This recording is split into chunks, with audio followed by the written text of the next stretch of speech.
Tears at the Foot of the Mount. Part 5. The End. As the young lion stood before the bridge of snakes, the voice of sight kept whispering, "They are dead. Don't be afraid. They're just dead snakes. Harmless." And they did look very harmless. Long dead. So, the lion chose to believe sight this time around. He began his journey on the bridge, and truthfully, there was no harm, or so he thought.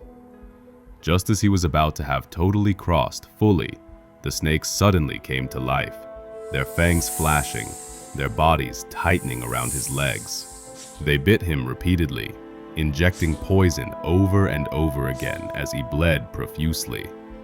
Now twice bruised, twice broken, and twice desperate, the lion limped toward the river, hoping to be healed. But the river, which he had seen through the eyes of sight, was not as it appeared. No, it wasn't just dark and murky. It had something more sinister hiding in it. He had barely gotten to the river when suddenly, black, shadowy hands, apparition-like, emerged from the water. They grabbed him, dragged him in, and drowned him in the river.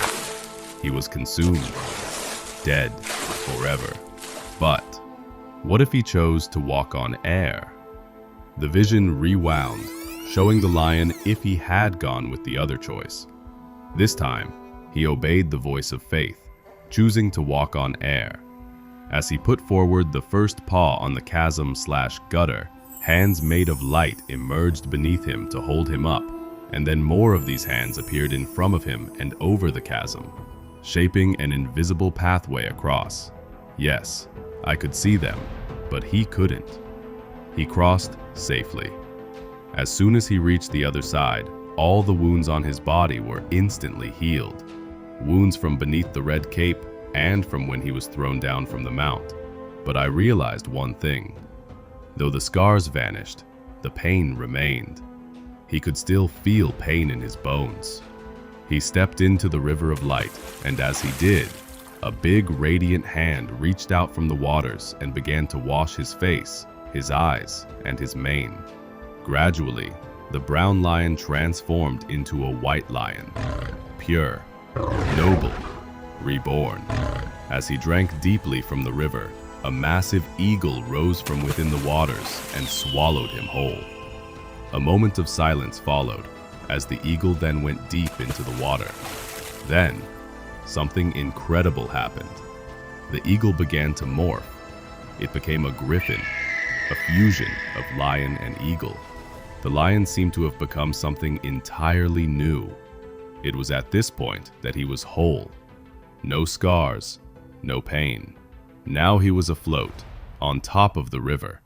But he did not leave the river immediately. He remained, resting, learning. From time to time, instructors came to him there.